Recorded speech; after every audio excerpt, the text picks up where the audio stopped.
Hello everyone, welcome to another episode of TCG Talk, back today with another video, and in today's video we're going to be going over a tier list, air quotes, on some of the upcoming changes to the metagame as Oldhim exits via Living Legend. Just kind of talk about it, have some fun, throw some ideas around, see how it goes. If you're new to the channel, welcome. Thank you so much for stopping by. I really appreciate it. If you're a long-standing member, thank you so much as well. Really appreciate the support. Feel free to check out the Patreon and the Discord down below, especially the Discord. We're in Road National season, and we have 10 plus, 20 plus people talking there all the time, every day in different channels about different heroes, whether you're a ninja player or not, doesn't matter. Also, we have over 400 members. So definitely check that out. And if you're a long-standing member of the channel and you want to maybe, support in a different way, check out the Patreon. Just another way to help. Any money I get from the Patreon, I literally put in a separate account to help use for whether it's funds for the channel, going to events, whatever it may be. So definitely check that out. So I put out a tier list on Twitter, and people got upsetty spaghetti, as is tradition, over tier lists. Not heavy upset, being hateful, but just kind of gave their opinions. I put Dromai in just outside top 8 tier because I think aggro is going to be pretty rampant at post Oldhim, and people disagree with me, which is totally fine. And that tier list wasn't meant to be the definitive one. It was just really a discussion point to have some fun. But for the sake of the video, because I don't want the video to have a bunch of comments of, I think this person should be here. It's more of I want it to be a healthy discussion. So I have 5 different sections here. One's Living Legend, obviously. We won't have to worry about that. Rogue tier, which is a deck that no one's really talking about that maybe could rise from the changes to the meta and actually be a pretty good threat. Decks that really don't change from Oldhim leaving. Decks that are nerfed from Oldhim leaving, I think will get hurt a little bit because him being gone will allow other decks to rise, and then those decks rising will hurt these decks type thing. And then decks that are buffed from Oldhim leaving, so do better because of it. So 2 caveats for this. Obviously, this meta will not go into practice even until next month when the ban and suspension announcement starts. That's when Oldhim will be officially Living Legend and can't be used in official tournaments, armory, stuff like that. And the second thing is Dusk Till Dawn. We don't know how that's going to change things. We don't know what the new Prism's going to do, what Vincett's going to do. So this is more for fun, right? I don't anticipate Dusk Till Dawn completely warping the meta. We'll see. Illusionists always can be very polarizing, so it could happen. But in the meantime, we're still going to talk about it. We're still going to have some fun. So if you like this, let me know. Okay, we'll get right into it. So we'll start. I'll just go down the list, and if it's someone that's not really relevant, I will just kind of skip them. But Bravo, I think Bravo's in a weird spot. It all depends on how much. So Bravo could either be no change or slightly buffed. I'm going to leave him in slightly buffed. I think solely because I think there's going to be a lot of aggro representation. I think there's going to be a lot of Katsu. I think there's going to be a lot of Lexi, obviously. I think Azalea is going to come back to prominence a little bit because of all the aggro running around. Should be a good counter to it. Lexi's going to stay up there, right? There's not going to be much with that. And just overall, I think Bravo is going to have a pretty good spot in the metagame. And I think because Oldhim leaves, aggro then raises. And when aggro raises, Bravo can be used as a counter. Now, there'll still be Dromai, which is not a fun matchup, right? There's some other matchups that are a little bit harder for Bravo, but he does really well in Defy and Katsu, right? If it's a good pilot, does pretty decent. The Azalea matchup, I think, is slightly unfavored for Azalea. And then the Lexi matchup, I'm not 100% sure. I would assume the Lexi matchup's 50-50 if the Bravo can have good disruption, right? So I think Bravo is slightly buffed solely because there's going to be so much more aggro in the meta that Bravo is just going to naturally rise a little bit. Dory's a rogue deck. I was going to put her in no change, but I do think she could rise. You always see a long-staying Dory player top a random event, or especially the lower events like RTNs, PQs, stuff like that. But if there's a lot of aggro in the meta and people aren't used to playing against Dory again, and with Dusk Till Dawn coming up, I definitely see her be. I know we don't know anything about Dusk Till Dawn, so I'm trying not to use that knowledge to skew this list, but you kind of have to, right? With it, there's definitely gonna be warrior cards. We already saw the Unity teaser today, and I think Unity's gonna be Unity. So there's 2 cards that were. One card was spoiled and one card was teased. Flukenbox teased a warrior card that has the word Unity in it, and then another creator teased the new spoiled the new shapeshifter attack action, which says if this is played, reveal your opponent's hand, choose an attack from their hand. If its attack is revealed this way, then it that card becomes that attack. And it has Unity, which says if this card blocks with another card, something happens. So I think Unity, it's going to maybe give Dory a little bit more defensive prowess. So I could definitely see her being a rogue deck. Katsu is one of the biggest buffs. If Katsu, barring what happens in Dusk Till Dawn, if Katsu cannot perform pretty well in this meta, I don't know what meta he can perform well in. There's not a super uber control aggro deck. Control deck other than maybe Uziri. There's not, and like control dash, but she's not really prevalent.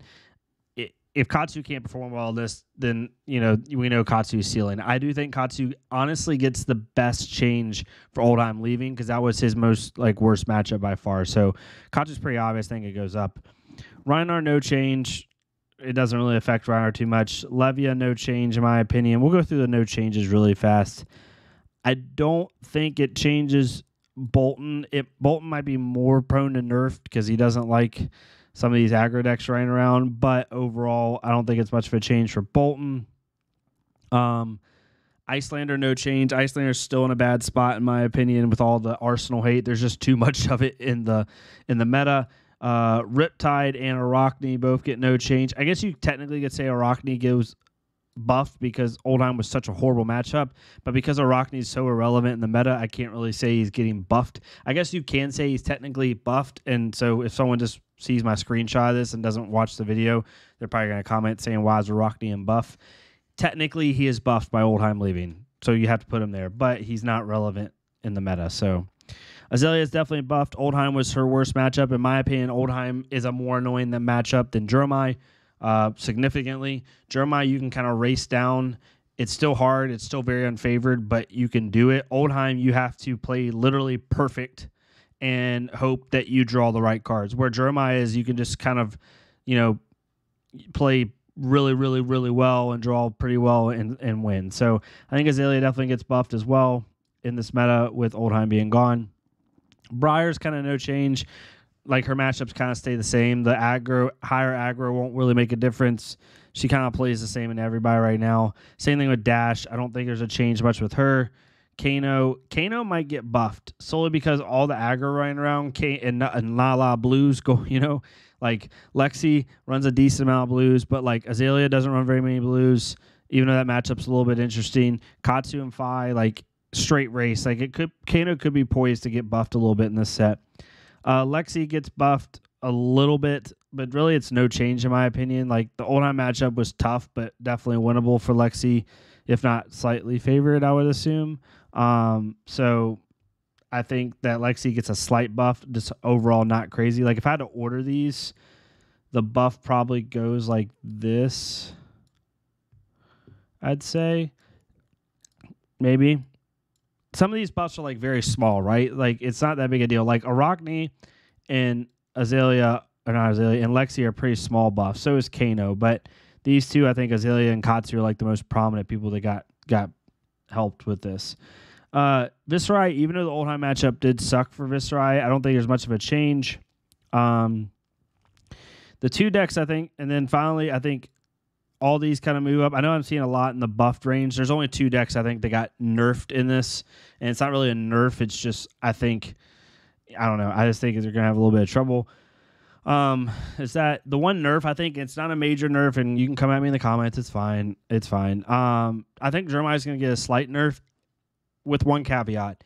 If there's a lot of aggro running around, I know the red line Empress Jeremiah can run with the aggro decks. I get it, but if there's a lot of Katsu running around and there's a lot of Phi running around, a lot of even, Lexi's already a harder matchup.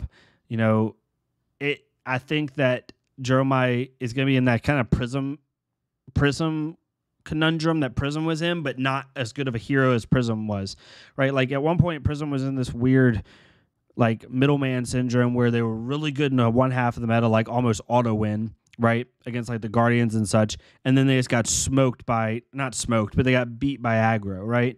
I think Jeremiah is going to be in that similar situation, but I think that she's not quite as good as Prism was. So I think that that's kind of the issue at hand, in my opinion. But let's see. I could be totally wrong. If I'm wrong, please come back to this video and tell me I was dumb. I don't care. It's totally fine. And then Vi is going to get nerfed only because the deck itself isn't going to get nerfed. I love that I can say this now. In previous tier list videos that I watch other creators make, they're always like, Katsu sucks. Like, why is Katsu D tier? Someone's like, why do you put Katsu D tier?